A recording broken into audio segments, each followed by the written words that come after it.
while he was at an event, holding an event at Utah Valley University.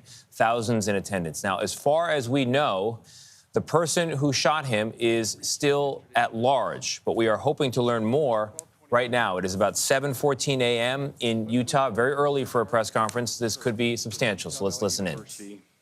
Participating in a student-sponsored event with Turning Point USA. Charlie was shot at that event. He was transported to a local hospital where he later passed. Last night, his body was moved to the state office of the medical examiner. We will continue to facilitate movements to get him home today and with his family. Yesterday, during the investigative process, we located a couple of persons of interest. We interviewed those individuals, and after releasing them and after clearing them of being suspects, they face scrutiny, they face threats. We asked the public to be patient with the investigative process. These individuals were not suspects, they were people of interest. We ask that you do not impose into those people and that investigative process. They don't deserve that harassment for being subject to that. I'd like to thank all the investigators that are involved in this. They have worked around the clock. All day yesterday, through the night last night, investigators from the State Bureau of Investigations, from county, from city agencies, the university, our federal partners with the FBI, the ATF, and many others. Those are just a few of the people that we have involved in this. I'd like to thank all of them for their strong work. Through all that work last night, we were able to make a few breakthroughs. We were able to track the movements of the shooter. Starting at 11:52 a.m., this subject arrived on campus, shortly away from campus. We have tracked his movements onto the campus, through the stairwells, up to the roof, across the roof to a shooting location. After the shooting, we were able to track his movements as he moved to the other side of the building, jumped off of the building, and fled off of the campus and into a neighborhood. Our investigators have worked through those neighborhoods, contacting anybody they can with doorbell cameras, witnesses, and have thoroughly worked through those communities, trying to identify any leads. We do have good video footage of this individual. We are not going to release that at this time. We are working through some technologies and some ways to identify this individual. If we are unsuccessful, we will reach out to you as the media and we will push that publicly to help us identify them. But we are confident in our abilities right now, and we would like to move forward in a manner that keeps everyone safe and moves this process appropriately. Last night I communicated with Erica. The family's devastated. As a commissioner of public safety, as a father, as a husband, I can only imagine what that family's going through. The heinous event that happened yesterday is not Utah. This is not what we're known for. Over the past several weeks, we've seen this state come together to help families in mourning, come together as a community to show what Utah is known for a state of character, of service, of camaraderie, of a neighboring feel. We will not stand for what happened yesterday. We are exhausting every lead. We have every officer invested in this, every investigator, every local agency. The outpouring of support from the law enforcement community has been astounding. We are investing everything we have into this, and we will catch this individual. Having walked through the crime scene, through the hallways of this school, through the classrooms, I can't imagine what the people on scene felt as well. A horrific event where some of them barricaded in classrooms, some of them ran in fear. Can't overstate the tragedy and the horrific event that yesterday was, and how we will work to bring to justice the actions of one individual or any other individuals that assisted in that. Our state has gone through a lot, and we will come out successful. With that, I'll turn the time over to Special Agent Bowles in charge. Good morning. My name is Robert Bowles, and I am the special agent in charge of the Salt Lake field office. Following yesterday's tragic shooting of Charlie Kirk, FBI agents have been working around the clock in coordination with our law enforcement partners. We are and will continue to work nonstop until we find the person that has committed this heinous crime and find out why they did it. This morning I can tell you that we have recovered what we believe is the weapon that was used in yesterday's shooting. It is a high-powered bolt-action rifle. That rifle was recovered in a wooded area where the shooter had fled. So the FBI laboratory will be analyzing this weapon. Investigators have also collected footwear impression, a palm print, and forearm imprints for analysis. Now, I understand there are a lot of questions about motive. I assure you that all leads, tips are being fully investigated. As of this morning, we have received more than 130 tips. We thank the community for that. The FBI has brought every resource to bear, and we will continue to do so throughout the course of this investigation. The FBI's mission is to protect the American people. It's to uphold the Constitution of the United States. Any attack on the First Amendment is an attack on the very foundation of our democracy. That is why we will relentlessly pursue this case and the shooter until we find him. We also continue to grieve with the family and the community. It's our community. If you have any video or images from the shooting, we ask you to please submit them to our digital media tip website at www.fbi.gov/Utah Valley Shooting. You can also call the FBI at 1-800-CALL-FBI. We truly rely on the public's help in these types of cases, and no tip is too small or insignificant. Thank you.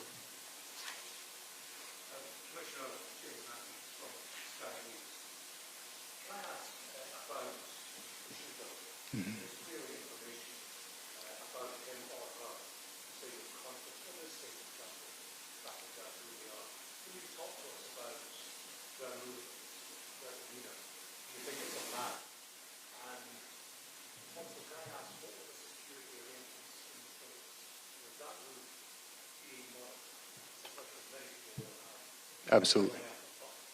So what I'll release about the suspect is suspect blended in well with a college institution. We're not releasing many details right now, and we will soon. But right now we're not. But that individual appears to be of college age. We are confident in our abilities to track that individual. If we're unsuccessful in identifying them immediately, we will reach out for the public's help and the media's help in pushing those photos. That was a new development overnight, working through the night, studying those cameras. So that's something that's new and that we're working through right now. As far as the security, I cannot speak to that.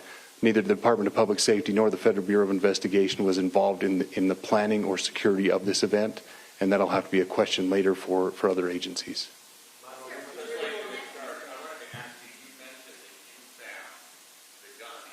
Suspect could be hiding in the woods, and is that suspect possibly still in this area? So that's a good question, and it's a question that goes to the safety of the community, right? No, not in those woods. We've walked through those woods and secured it. As to the community, I can tell you that this was a targeted event. We don't believe that the community is at risk. However, we are exhausting every resource to find him, and we will do so.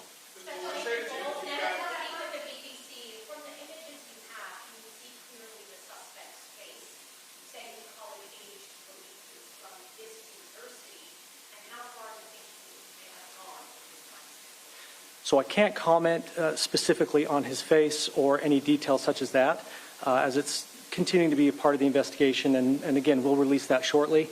However, we're doing everything we can to find him, and we're not sure how far he has gone yet, but we will do our best. We have images of the suspect.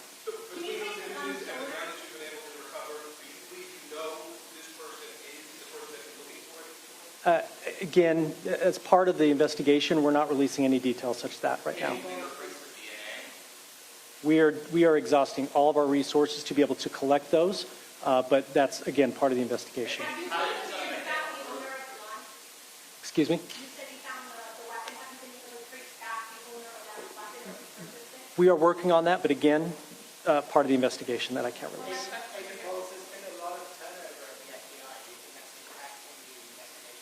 Not at all. We've got complete and total support from everyone, from the director on down, and it's been an incredible supportive environment so far.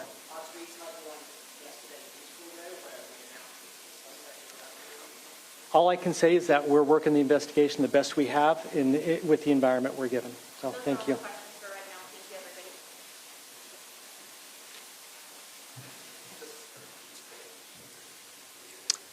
You have been watching a press conference out of Utah this morning, one day now after the assassination of Charlie Kirk. We thought it would be a substantive press conference, and indeed it was. The commissioner of the Department of Public Safety there in Utah and the special agent in charge of the Salt Lake City FBI Bureau talked about the suspect, and we learned quite a bit. We learned they believe it is a college-aged individual who, as they put it, blended in well with those at the event. We also learned that they've recovered what they believe to be the weapon, described as a high-powered bolt-action rifle. They have palm prints and they have footwear impressions that they believe, along with good quality video, will be enough to track this individual at this time. They are not releasing a name or footage for the public to comb through as of yet. Right now, they feel they have it down. Carter Evans is down on the scene and asked some questions there at the press conference. Carter, what stood out to you? Well, you know, they seem pretty confident that they have an idea of this individual that they're looking for. And as the special agent in charge was walking away here, I mentioned that he said the word he many times, and he did confirm that the subject that they are looking for is a male. As you mentioned, they found that rifle in the woods. I asked if they thought he might still be in the area. They said they searched that wooded area and they were able to clear it. The one thing that they did point out is that they were able to track his movements from very early on, from the time he entered campus to the time he entered the building, went up the stairs, got on the roof. The shooting occurred, and then they see him jumping down from the building to another building, and then escaping off into a neighborhood. They went into that neighborhood also to gather more video from Ring cameras and such. They are not sharing that video with us, as you mentioned, and they will not get into details exactly what that video shows. Did they get a good look at this individual's face? That is unclear. That's a question they would not answer. I did ask them if they were able to get any fingerprints or DNA off the gun, perhaps, and that is something that they are working on right now. He said they spoke with the family, and they are absolutely devastated, as you can imagine. And he also mentioned how scary this was for students, and I noticed that when we were walking into the hall here today. There are chairs still scattered all over, backpacks on the ground. He said many people have barricaded themselves in the classrooms, terrified for their lives. Understandably so. Carter, thank you very much for your coverage there. Let's bring in our justice correspondent, Scott McFarland, who's also been following this. Scott, it was notable to me that they said they have good quality footage of this individual, and they're bringing technologies to bear in order to try to identify who it was. What stood out to you from that press conference? And Tony, I've been messaging some law enforcement sources about that detail. They have good video, but they don't want to share it. What does that mean? A couple different takeaways here. That is an indication of competence. Carter says those law enforcement leaders seem competent. They sure do. If they don't want the public's help to look at imagery to help identify somebody, they may think they're close. But also, in this new era of citizen sleuths putting out images of people and having people misidentified by the public, that can go far. That can metastasize and cause trouble for people misidentified. And you heard them at the beginning of that news conference say there's been threats against or hassling of the people who were detained briefly yesterday and released for having no connection to the shooting. They don't want that to happen, too. A couple other notes that I underscored here. The arrival time of this shooter, 11:52 a.m. local time in Utah. That's 8 minutes before the event began yesterday. This is not a situation where somebody was there with plenty of time to set up an elaborate setup and do elaborate planning on site. It's a pretty quick turnaround. And they say no danger to the public. Tony, an indication this is very much a targeted political assassination. Certainly seems that way. Scott, thank you very much. Appreciate it. Our coverage of this murder investigation will continue on our streaming channel, CBS News 24/7, and you can also find more on your local news and tonight on the CBS Evening News. Many of you will now return to CBS Mornings already in progress. This has been a CBS News Special Report. I'm Tony DeCopel in New York.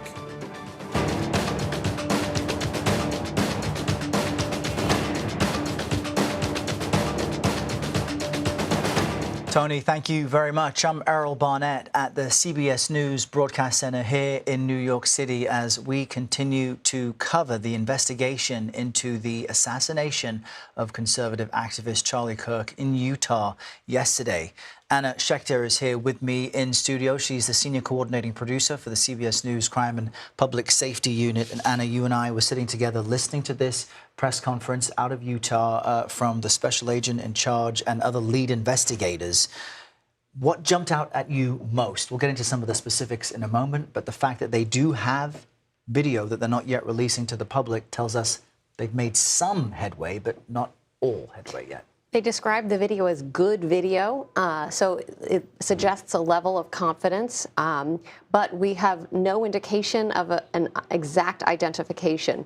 They described this individual as appearing to be college age, so giving some details which they might have a few potential names, but they didn't really tell us anything definitively. What stood out to me, though, is that they have footprints that they're analyzing. They believe they have the weapon that was discarded in the woods that was found by investigators. So that's a big lead, an important find. ATF obviously had been on the scene since yesterday. So a lot of news, actually, more than expected out of this press conference. Yeah, and we're in the first 24 hours of this incident happening. And I think what was so bizarre for so many people yesterday as we look at footage of Charlie Kirk holding this event, throwing out hats, was that there are thousands of people there with cameras, many witnesses, but almost immediately people were taken into custody, then released. And yesterday evening, they didn't have a suspect in custody, and even this morning. So the fact that this high-powered bolt-action rifle was obtained in a wooded area, that you mentioned the shoe print, a forearm impression as well, what will they be doing right now with that information? Well, as we speak, there are multiple lines underway. So let's take the gun first. So ATF is on that. They're going to try to trace that back, locate any information about the purchase of that weapon, if they can. So that's one lane. Now, a footprint, that is something that they could maybe guess at height and weight of an individual and match that with the footage that they have. But that's not a very specific way to go. So it's still really tricky. This is a huge problem for investigators. And the fact that it was so chaotic yesterday and that this individual was able to flee the premises and that investigators thought they had the right guy, had the wrong guy, all of that delayed, giving the shooter the edge to get away. It reminds me of Mangione, who we were covering, who was able to escape Manhattan with all the security cameras. That's right. And it was 5 days, almost 5 days before he was arrested, and it was the public that helped. So I'm going to be looking for potentially in the next hour or two, are they going to release some images and ask the public for help? Which is what I was going to mention to you. Someone in the public was able to identify Mangione because images had been released. In this case, they're not yet releasing footage. They're saying because they've got technology, they think what they need. But he says that the investigators, perhaps they will release footage exactly if right. needed. I want to jump quickly to our Carter Evans, a correspondent who is in the room. You've got a question in, Carter, about the sense of unease for the community there, considering this person is still on the loose. And you asked if people should still be fearful and if the suspect is in the area. Tell us about what they told you. Yeah, so what I wanted to know is they found this rifle in the woods nearby, and I wanted to know if they believe that individual had escaped into the woods, and are they sure that he is not in this community anymore. What they told me was that they cleared that area of woods. They did not say where he was, but they did say that they believe, of course, that this was a targeted attack and no one else is in danger. I think it's important to note that they said they have a tremendous amount of video of this suspect, everything leading up to his climb up to the roof on the building, the shooting, and then his escape afterwards into a nearby neighborhood. Then they canvassed that neighborhood looking for more cameras, Ring doorbell cameras, security cameras, that sort of thing. They presumably collected even more video there. And I find it interesting that they don't want to release this video to the public just yet. That leads me to believe that they have some pretty good leads on this individual and that they might have a pretty good picture of him. Why wouldn't they release it to the public? Well, it could start a frenzy here, and there are a lot of online sleuths that could be looking into this and misidentify people, and it sounds like they have confidence in the information that they have right now. They said that they've received over 130 tips on this line, and they pointed out how scary an event this was on campus yesterday as well. There were students in here who barricaded themselves in classrooms. When I walked into the auditorium here, I noticed it. You could see chairs scattered all over the place. There's still some backpacks here. It was a terrifying event for people. Yeah, Carter, and they've even asked for people who were there and have information to call 1-800-CALL-FBI or head to fbi.gov/Utah. It's interesting to me because you're at Utah Valley University. The campus is closed through the week, but you've described and painted a pretty chaotic scene that has been left behind. And I know you've been talking with people there too. Help us understand what things look like and how people in Orem are feeling today after this horrific event. You know, the people I spoke to, mainly last night, are clearly still in shock. I mean, they have vivid memories of what they saw. Many of them that I spoke to were up very close. They saw this in great detail. And remember, this is someone they admired very, very much, and they watched him get assassinated right before their very eyes. You know, according to these folks, this was supposed to be a fun event, a safe space, open for debate, for disagreements, that sort of thing. And it was during that very debate where they happened to be discussing the issue with gun violence when that single shot occurred, killing Charlie Kirk. Yeah, a stunning detail, even to see the footage from right before that shot rang out. Carter Evans is there at the location where the shooting took place and in the room where investigators just gave us an update on their search for the suspect. CBS News Justice correspondent Scott McFarland joins us now from Washington with, Scott, what you are learning. The fact that investigators wanted to have this press conference effectively first thing this morning to both calm the public, and Carter Evans just told us people are still on edge there and in shock, but also to ask the public for help, tells us there's a level of confidence, but they don't know who this person is yet. Give us some insight into why that may be. They have what they characterize as good video, high-quality video, in this new era where everybody seems to have a doorbell camera in some neighborhoods, and there are so many surveillance cameras and cell phone cameras available. It's not surprising that there's a high volume of video, but they seem confident in the type of video they have and not releasing it to the public. I agree with Carter's diagnosis there that it's a dangerous thing to put video out there to citizen sleuths who may misidentify somebody, and law enforcement is increasingly cautious about that. There are some details about the nature of events and the sequence of events that stood out to me. A bolt-action rifle is how it was described, a high-powered bolt-action rifle. The bolt is one you would use from long distances for superior accuracy. It's often lighter, one that would be used for hunters and those who'd want to shoot from a great distance away. In this case, they've characterized it as about 2 football fields, 200 yards away.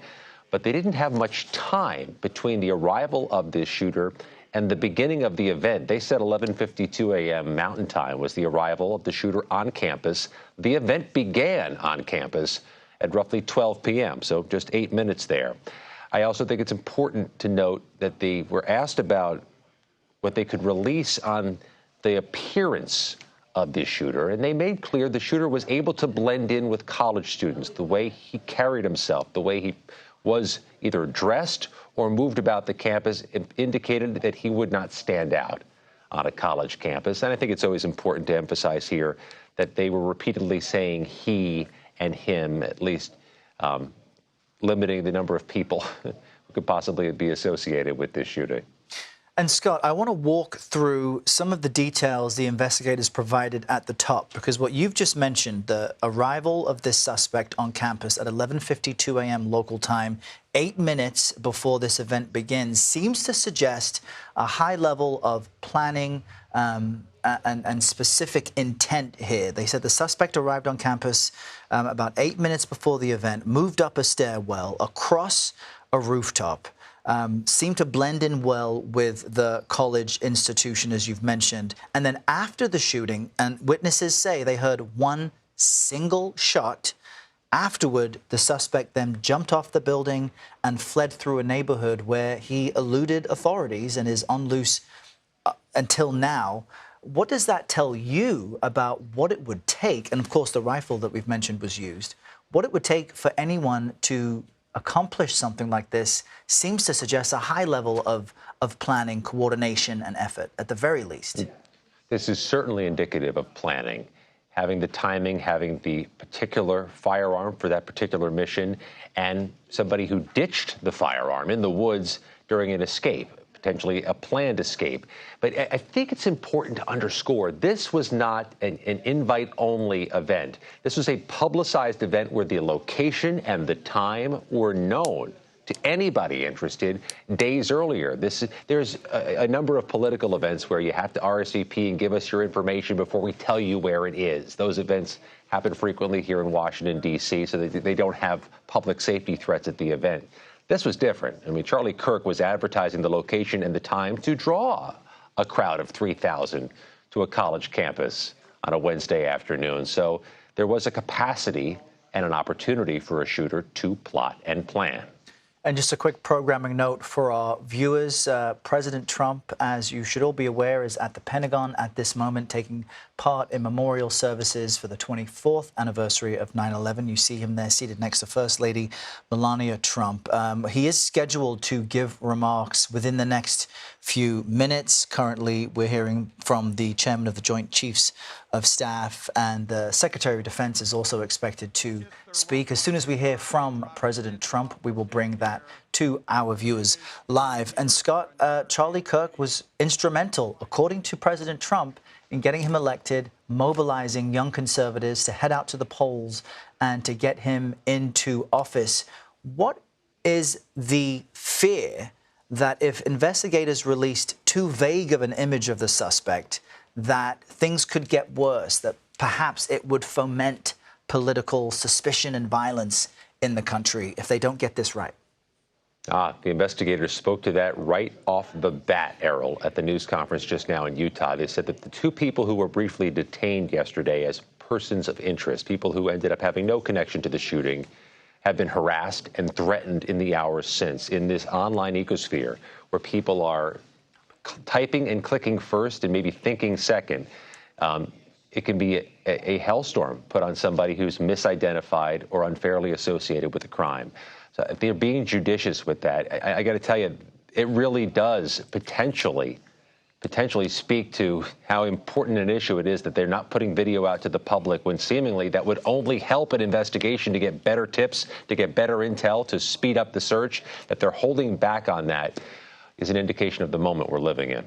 Scott MacFarlane providing us what he knows there from our Washington bureau as we look at live images from the Pentagon where 9/11 memorial services are underway, and we expect to hear from President Trump momentarily. I want to bring back in Anna Schechter, who's still with me here in studio. And that point, Anna, about the political climate in the country that this apparent assassination is happening in, surely is on the minds of investigators, as Scott just alluded to. How might it change, impact at all how investigators share what they know?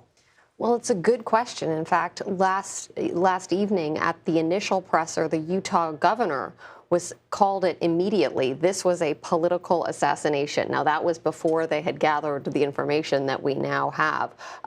But it comes at a time of heightened threats against members of Congress, politicians, judges, people in the public eye. We've had a number of high-profile incidences. Look at Minnesota. We just had the assassination of assassination attempt of a state lawmaker. He was injured along with his wife, and one was killed along with her husband. So we are in a really dark time in our history. But I did hear last night a lot of talk about coming together, whether you agree or disagree with Charlie Kirk. He was about open debate and an acknowledgement of that in a lot of different media outlets and discussions online. So I think that was something that I was happy to see yesterday. Charlie Kirk was a very controversial character, according to some. But, you know, when you look at profiles of him, he really considered himself a voice of reason in this youth conservative movement.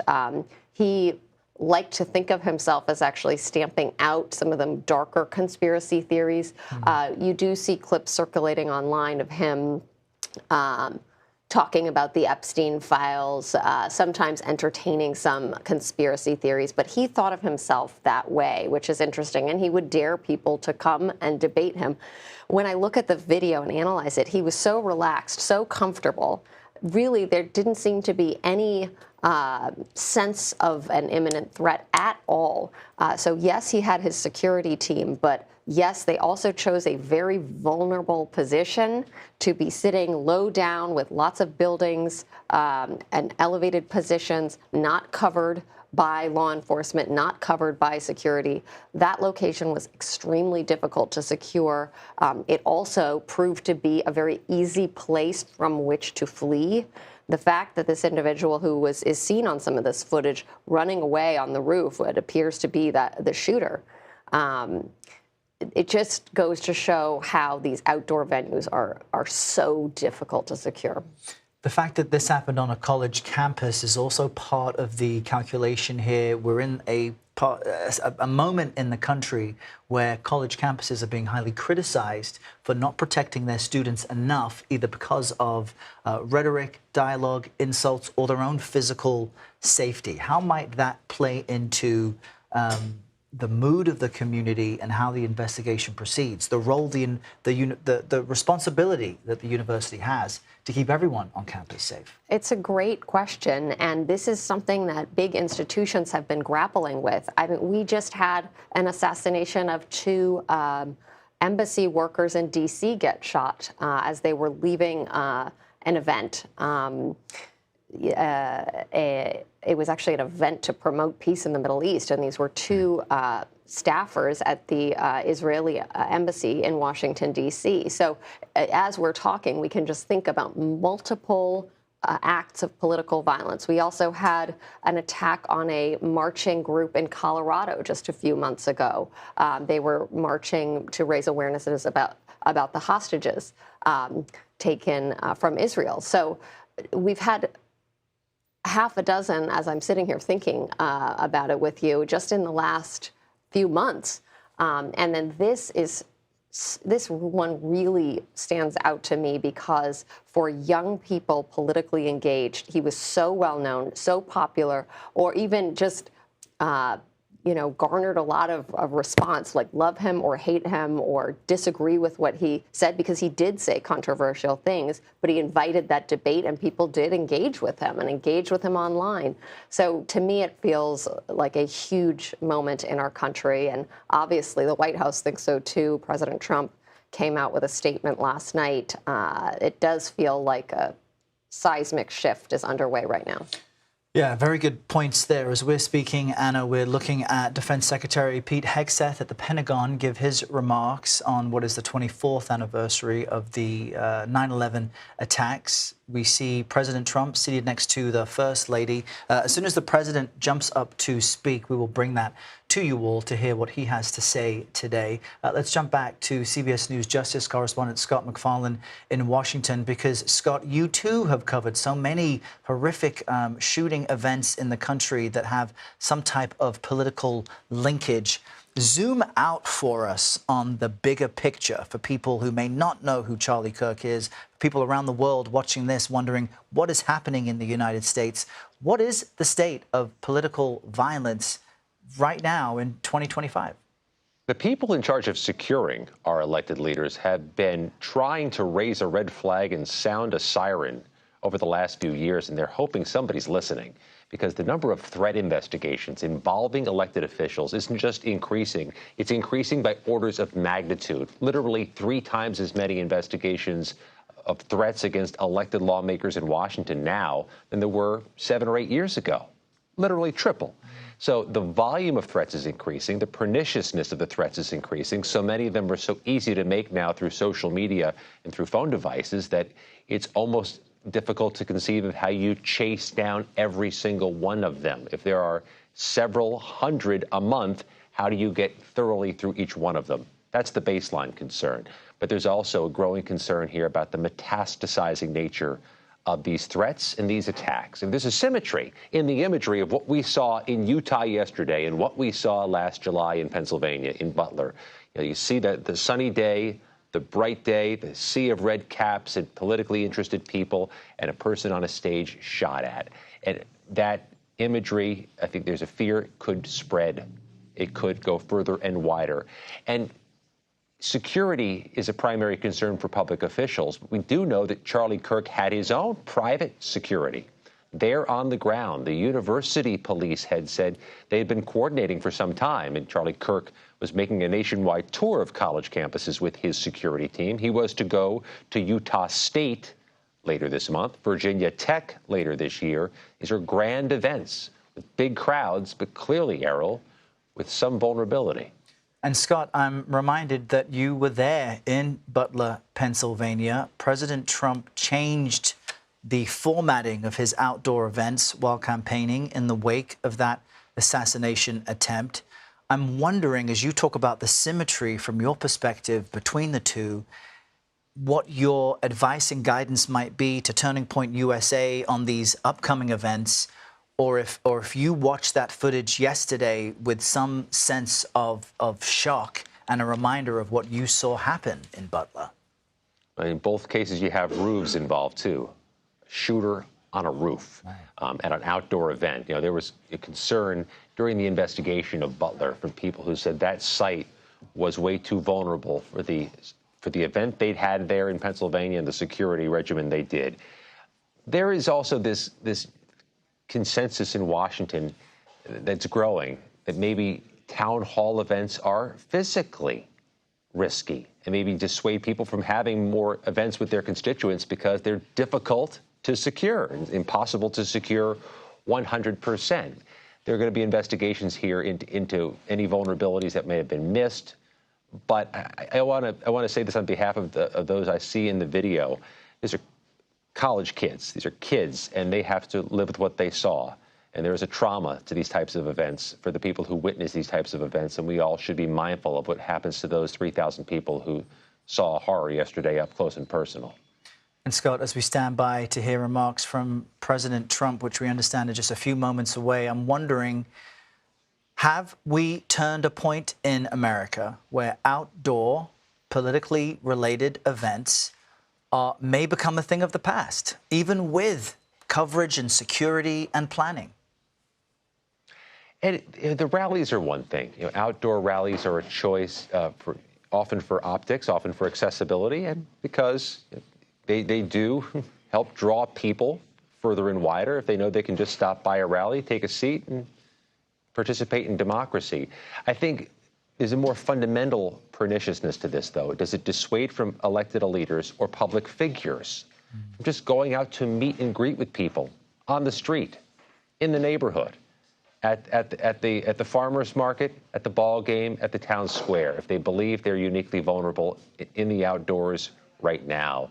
That does kind of erode the fundamentals of democracy. It also just erodes at our civilization. But I've talked to any number of lawmakers over the last year since Butler, Pennsylvania. They are gravely concerned about security, and I think wildly more so than even just a few years ago.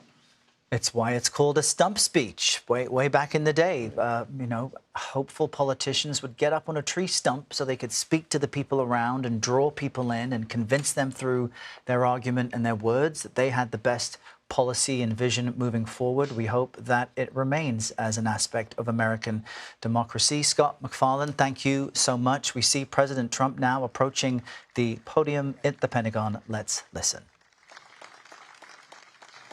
Thank you very much. Thank you very much.